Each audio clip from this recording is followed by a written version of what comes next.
but the old classic Final Fantasy II with Joseph and Minwu and Sid's taxi service. Except that, you know, yeah. I don't even want to bring up the trivia anymore about the name skipping. Everybody knows. It was a thing in the early 90s, and then, like, 7 came out, and they just resumed the numbering being what it should be. And then they, you know... What was it? Like, 1998? They were doing the, little... collected versions of, like, here's all the SNES ones, here's all the NES ones, or, you know, Famicom, Super Famicom, with the proper numbers, and the worst translations, just absolute crimes against language, with Princess Salsa, and the Model Trap, and Y-Burn, and the terrible load times going to fights. But this is the proper SNES version of a game that, ironically enough, I just started playing in the Pixel Remasters, like, last week. So I have very recently played through the early bits of this one.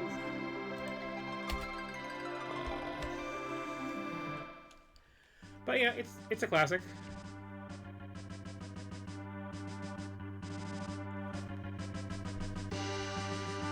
And because this is... Okay, well here we have, like, our first Mode 7 experience, because I did not have F-Zero. That tilted map. Ooh.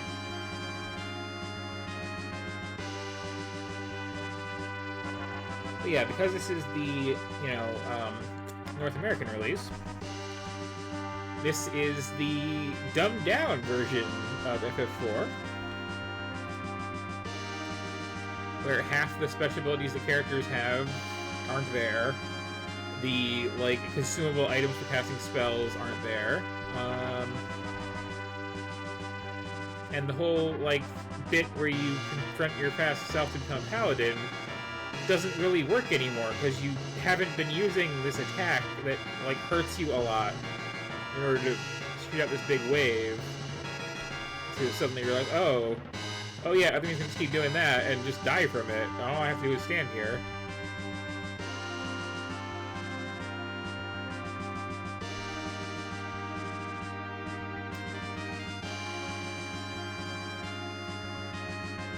This is one of the best sounding games ever.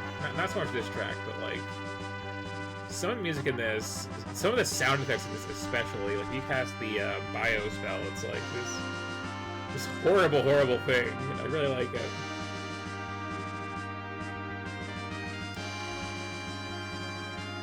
And for a lot of people, too, like, this intro in particular was, like, really mind-blowing, because, like, you maybe had played the original Dragon Warrior, or 2, or 3, or if you're really lucky, 4, maybe, if it went out. It's kind of like one of the later releases. You maybe played FF1, which has, like, no plot. And this is very, very, like, cutscene heavy, especially early on. We're still in cutscene now, for instance. I'm not actually controlling this.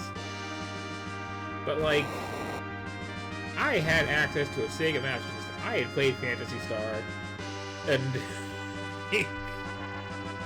that set the bar so high for me for other RPGs. I did, you know...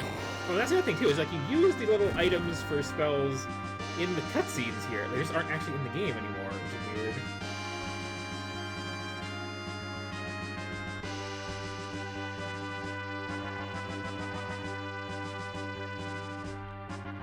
This was interesting, too, as, like, being presented as a direct sequel to, you know, FF1. That, like, ooh, at the end of that, like, you got an airship. Now you got this whole fleet of airships here. Wow. Look at this thing the map's doing right here. Like, whoa! That was unprecedented.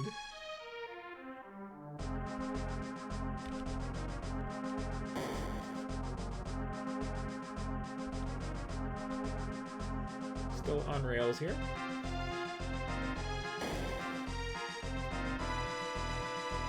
You kind of like this button to open the door there, just a little...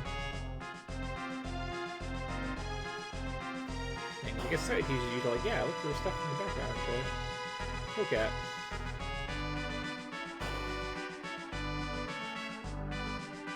But like I said, I've been, like, very recently playing the Pixel Remaster version of this. So it's, like, clear, right in my mind very clearly. There's certain things, like, this is, again, one of the earliest games on the system. If you look at, like, the sprites, like, they're really using the black outlines for all the details, and it's a little, like, weird. It looks very much like this started on the NES. I mean, it did start out, like, on the Famicom for most of its, like, development, and then, like, at the last minute, they jumped it up, redid a bunch of art. Wait, Michigan? Just due to the lake, or what?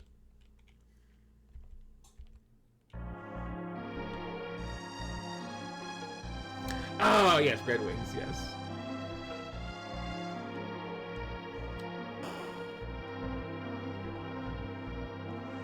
There's everyone's favorite, not evil, except maybe his friend Kane. I think it calls it the package here. And it is slightly more mysterious than calling it the bomb ring. It's like, oh, turns out it was a bomb. Like,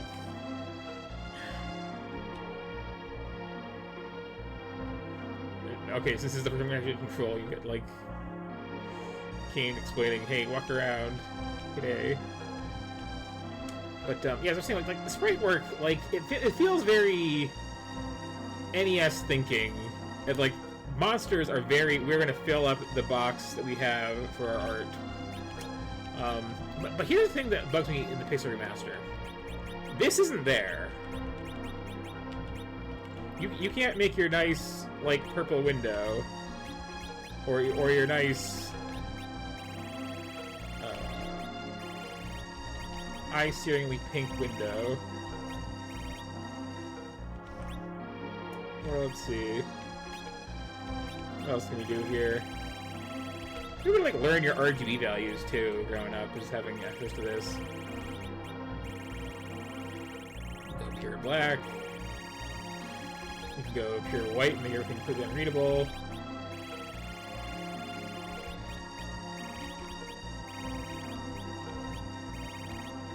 You can do a modern night mode sort of thing, just like that very light shade of gray.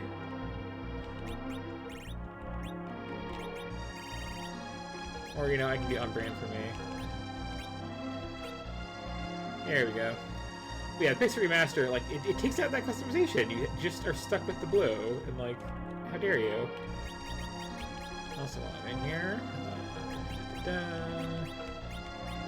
Okay, there's no, like, memory mode. Never mind.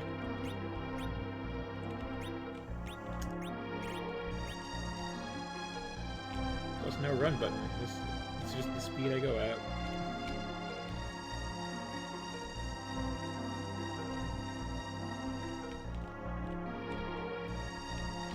Yeah, a lot of, like, especially early RPGs had, like, terrible localizations, and this does not. This is a game where, like, the text is very good at getting across what it needs to. I could just poke around the castle a bunch, but I don't think we can really find here at the moment. Oh, no, there's this, actually. Mind if I do? That weird thing that I have is, like, making me, like, turn to the side whenever I talk something. There's a couple things you can get just, like, poking around, which I don't really care about at the moment, so I'm not playing this that long. That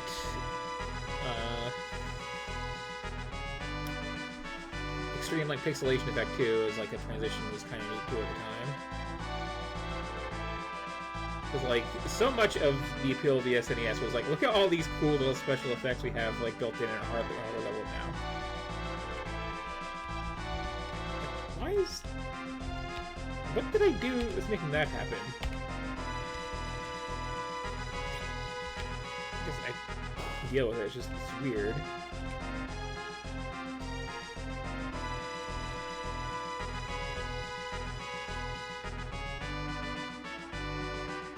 Here's good old Sid.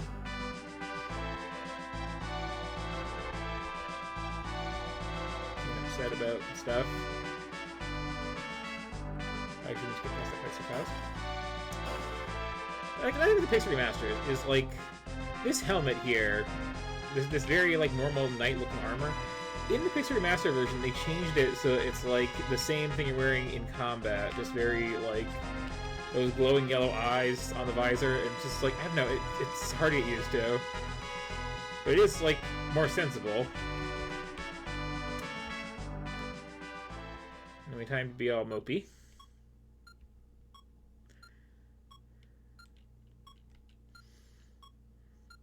As one does, realizing that, like, hey, are we the baddies?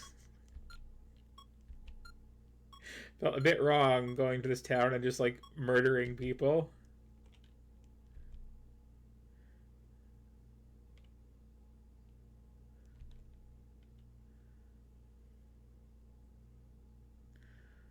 And, like, this sprite always seems weird to me, because it's like, okay, she's wearing a cape, but it's, like, looks like it's coming out like a tail.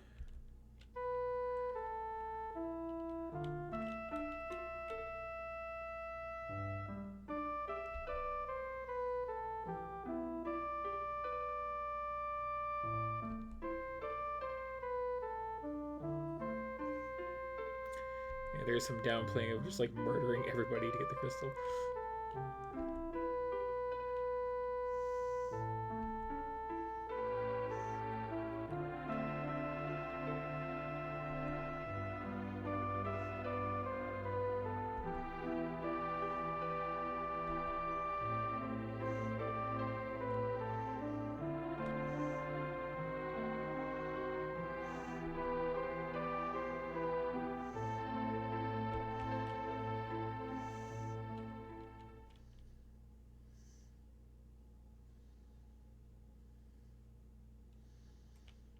Anyway. Yeah, this castle's house especially, like, really shows this very blocky nature to the background work still. Which isn't, like, fully throughout this game, but it's got that, like, NES chunkiness going on still. And this is just, like, a nice little... in high-res mode. It's the game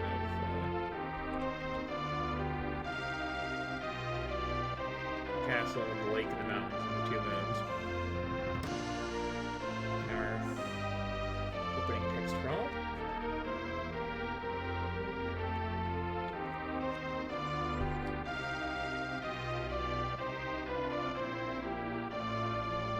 I think I've streamed before, and like. I think I did most of a free Enterprise run on here once, which is one of the more fun randomizers. It kind of like cuts out all cutscenes and gives you the basic airship like right at the start of the game, and then does the randomizer thing. So you can just like immediately leave here, go to like anywhere in the first map, get character in the party.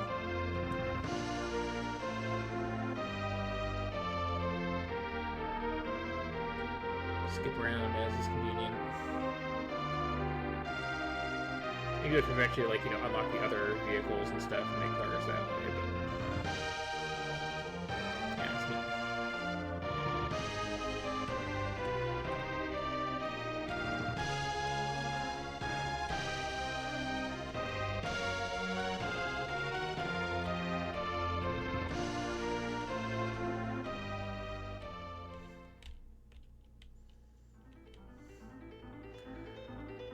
Yeah, this world map music is very good. There's this whole, like, recorded in a bathroom quality audio in this game, but, like...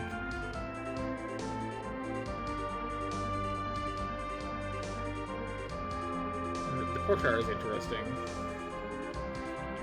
Also, the lack of characters making me a D-Knight.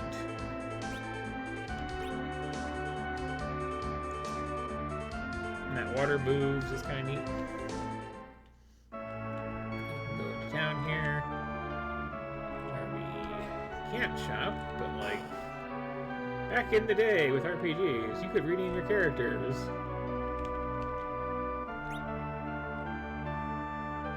Just by talking to this thing, which, like, it was not clear at the time, but apparently they're going for like a little bunny guy with a turban covering most of his ears.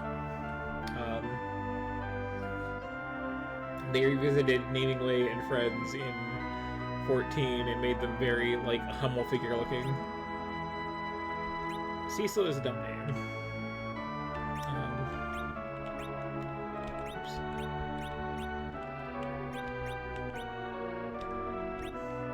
Something's weird about... Let me set up here.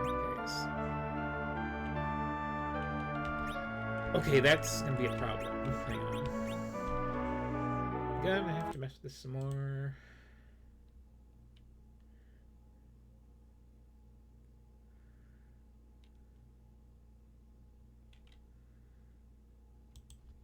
Let's double check these.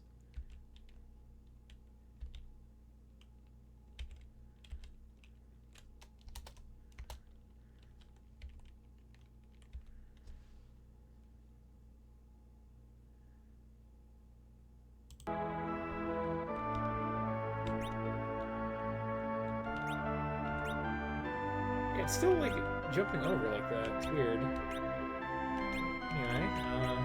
let's see.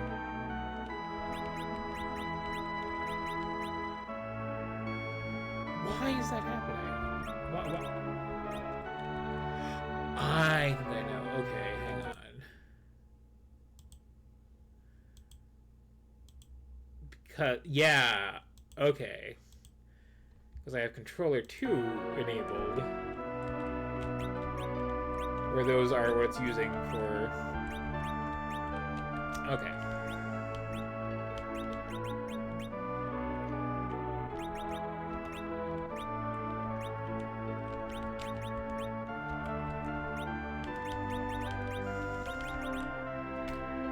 Okay, what other weird things we have going on here?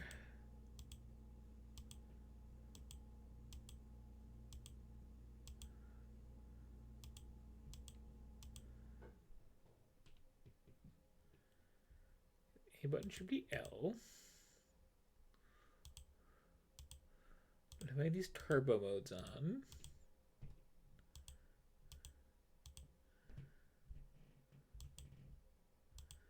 Yeah, I really need to, like, get an emulator properly using a controller at some point. Because it is annoying. Should be good.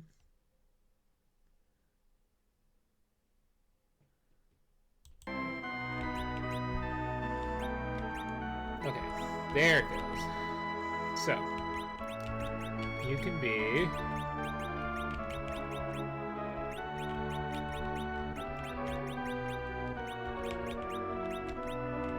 I don't have room for jerk face, do I? Just jerk fa.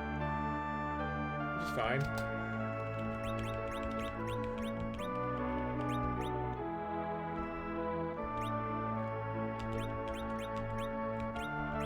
Let's see. Cecil's just a lame name.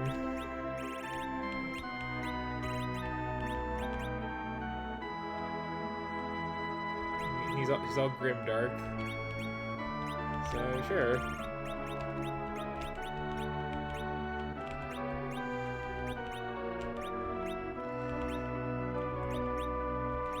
Yeah, it's a name, sure. There's a lot of back in the day being limited by character counts like this. This is, of course, a little tutorial area where you can find out stuff. Like that I can switch out who's in the front by hitting R. And that chocobos exist.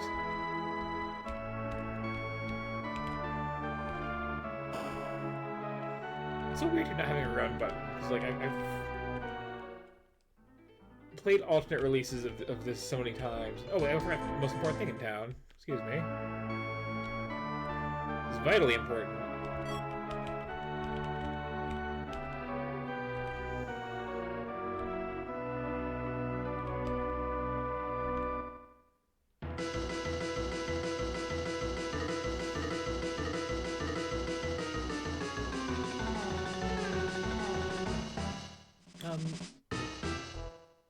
So Secret of Mana was years after this. I'm trying to remember if the merchants even existed in Final Fantasy Legend, which I think also wasn't a thing. Oh yeah, it's very easy to actually talk to her twice.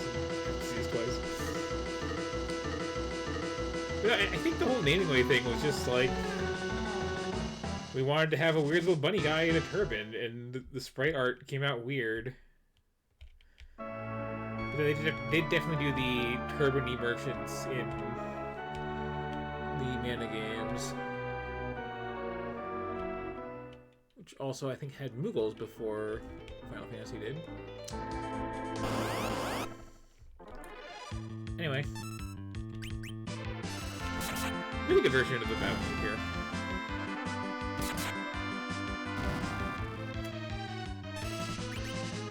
But yeah, this is the first game to do the whole ATV thing, where instead of just, like, putting in your actions for the round, it's just like, when your turn comes up, here, tell us what you're doing, and we're going to be sort of real-time passage of time?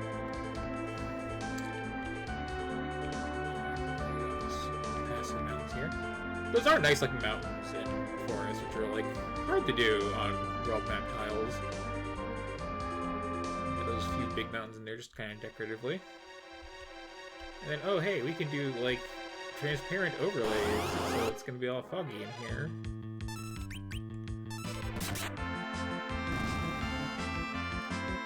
Honestly, that little, like, fade-out effect is kind of cool. And you just saw me get a critical hit on that one imp, which, don't expect to see that in the original release of this, because there was a weird bug, and, like, there's, like, 20 things that'll trigger it, half of them are just inevitable as characters join and leave your party, where critical hits just get disabled forever.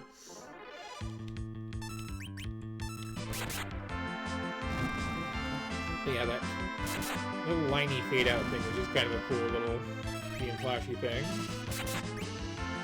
I don't think it's really using any like cool features of the system, just like some graph program are showing off. This isn't a counter rate, isn't it?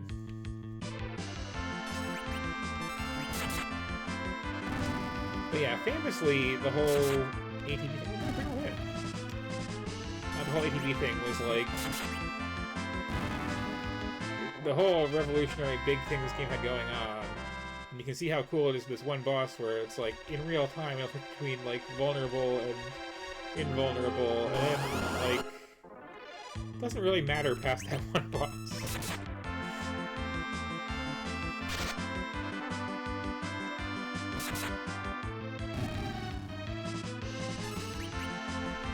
And over the whole like SNES lifespan, they were like kind of going to busy with it, but I took it a bit.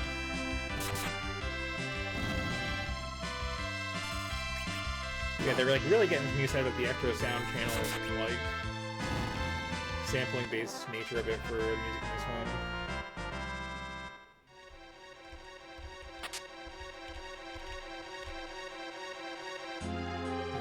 It's weird not having a run button. It's like in every port you do.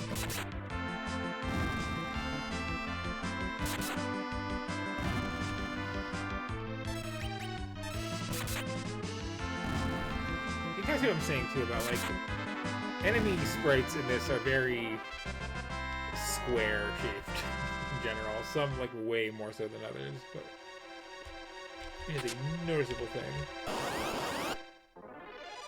I don't remember getting fights this often originally, but I guess so.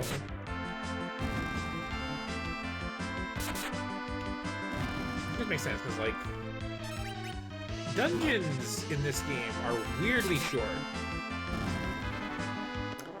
I was thinking, playing through the PS3 Remaster version, like, the first, like, 5 hours of this game, have you go through, like, 10 caves, and there's, like, a couple screens each.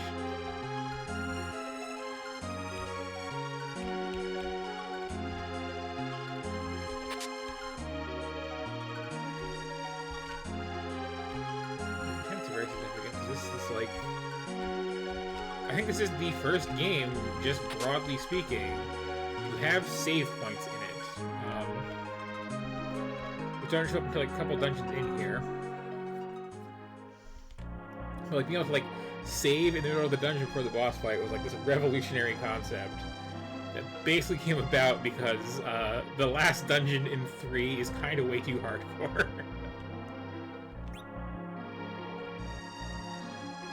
I love how he capitalized on package.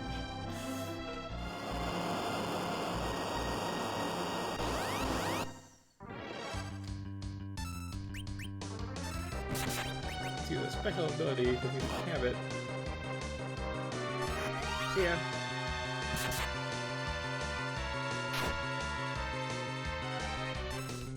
I really do like the baseline in this little track here. At some point, boss can do the thing.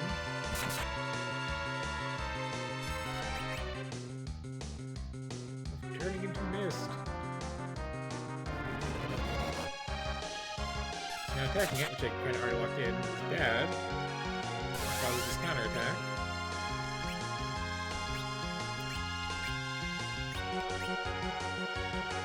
So, you know.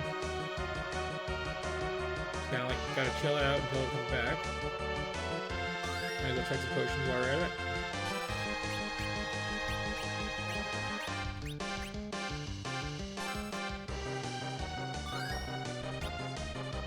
If I time it right, I can have Pain here jump and not land until safe go. That should be good, I think.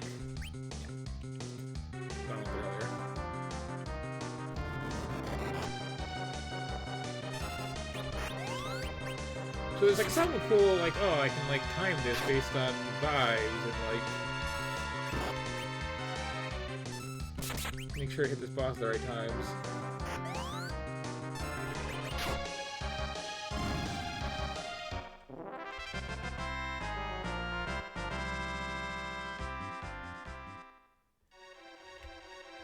Anyway, let's deliver this here package. Here is fine.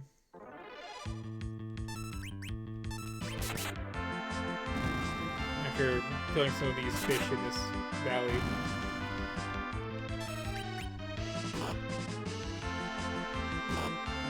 They're called Sandman, which might have supposed to be like Sahagrin if somebody screwed up a bit.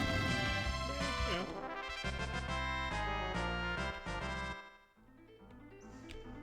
Or to use the Dungeons & Dragons online pronunciation, Sahagrin.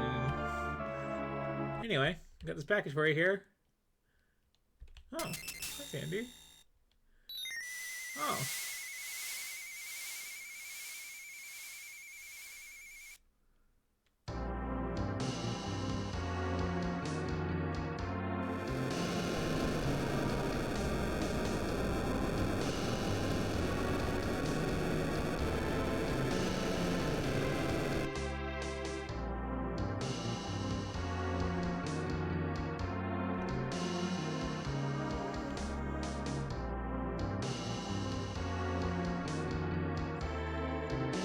If you die in the summon, you die in real life, turns out.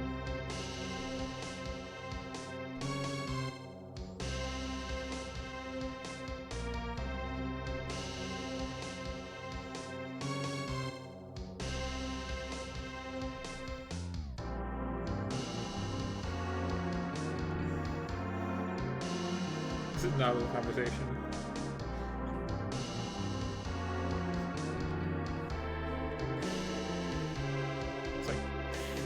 Why are you threatening a child just as like a weird little like, yeah, gotcha there? Like, just kind of an asshole move.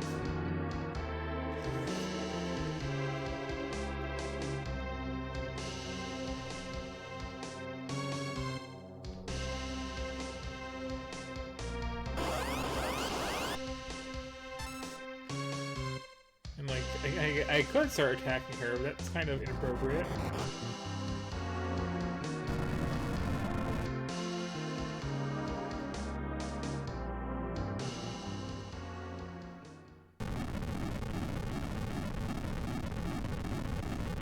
like the zoomed out mode sound effects in the world map. It's like, it is just kind of a cool little thing, especially at the time. And it bugs me that the Pixar remasters do that to like the 8-bit ones too. It's like, no, seeing the map tilt when you get in the airship was like the big moment in this game.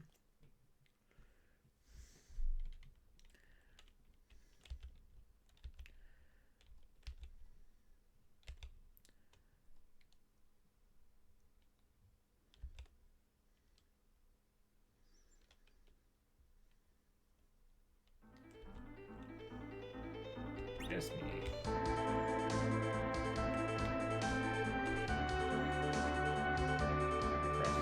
One last thing to point out about this one.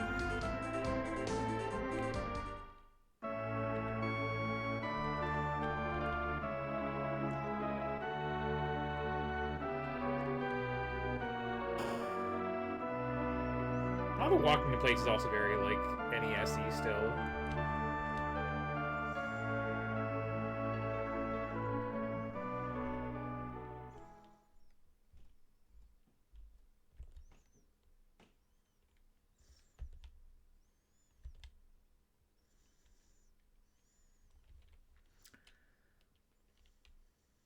Have a nice nap. A lot of that color fading in this too, just because they were like high on the palette, unrestricted nature.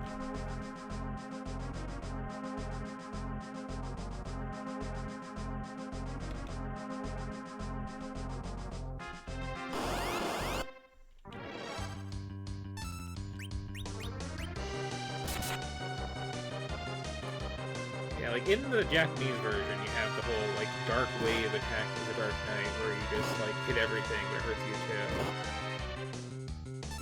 too. It'd be kind of nice for stuff like this, where you're gonna get free healed anyway before and after the fight.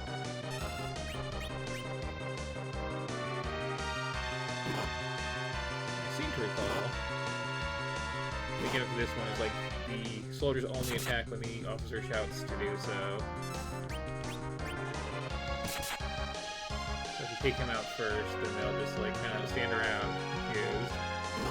If you take them out first, they run away.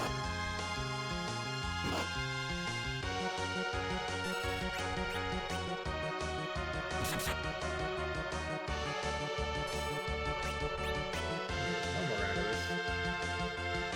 Probably heal. And I say round, but yeah, we're in the whole ATV thing. Quite how it works.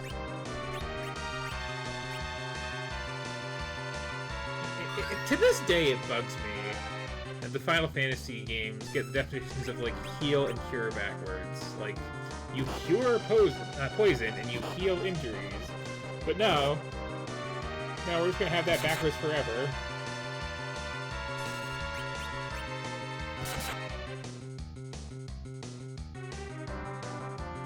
Of course, back in the day when they didn't do the whole like Curaga thing. It was just Cure 2, Cure 3.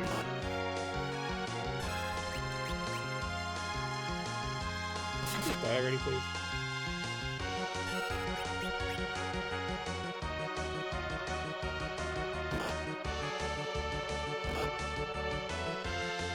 We really want to take out the front ones first. Okay, sure did.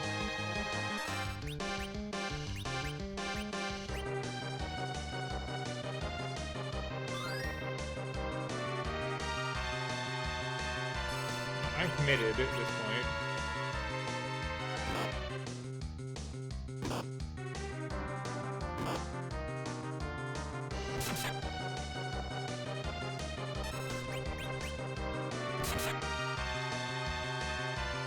I have some front markers.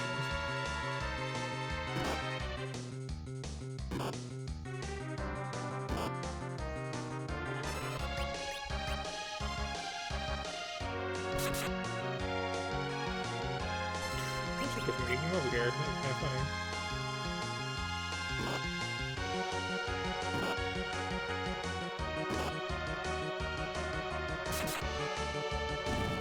Okay.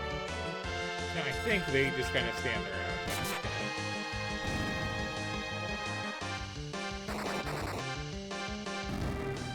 Oh, okay.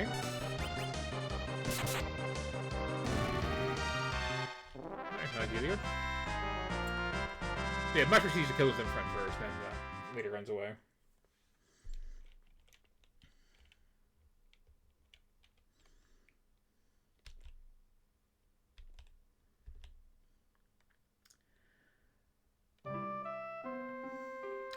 So here's the thing. Rydia is this really interesting, like, fantasy-sounding name, right? But then you remember, like, in Japan, L and R are basically the same letter, and Lydia is a very normal name.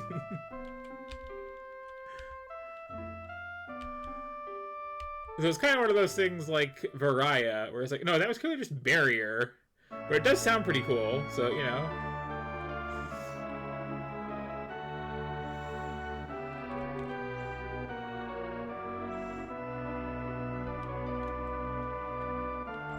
So, like, thanks for nothing, letting people just, like, come in here while we're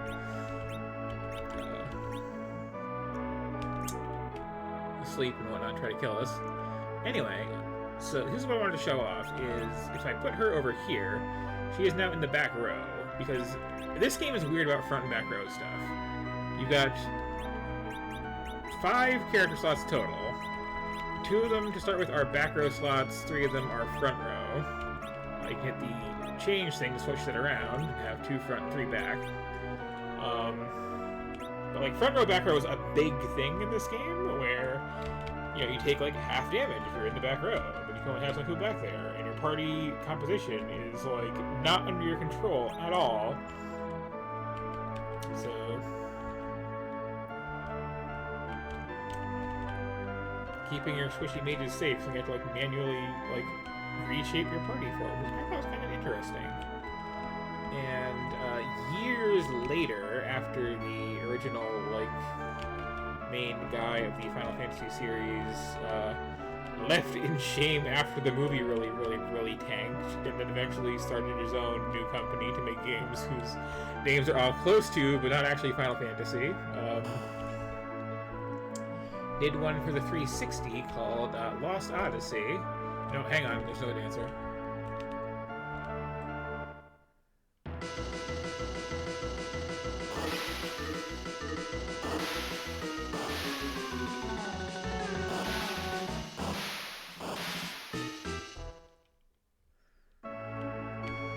But yeah, Lost Odyssey really feels like a spiritual successor to this in particular, by like really going heavy on the front row, back row stuff again.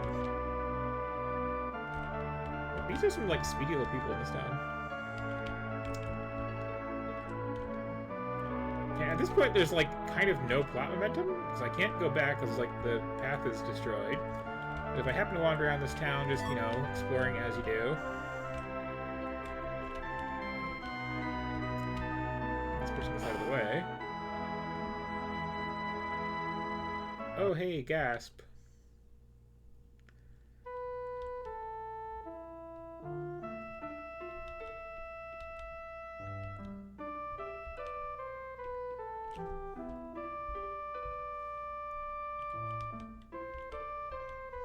That's not just to say, but gotta go kill the really messed up looking antlion to get a ruby to cure whatever mysterious illness she got from walking around in the desert. Possibly just exhaustion. So I don't know, maybe sand ruby is actually like an energy drink. But now I have my like much wimpier little pal Lydia, and have to go deal with the whole antlion thing. Oh, surprised.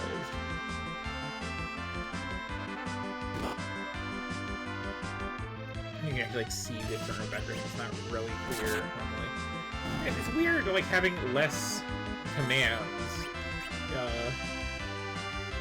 Also, you can see here too, like I got 2 turns before she got 1, because I'm a level 12 and she's level 1. Yeah, she's got all the spells, and also Chakba.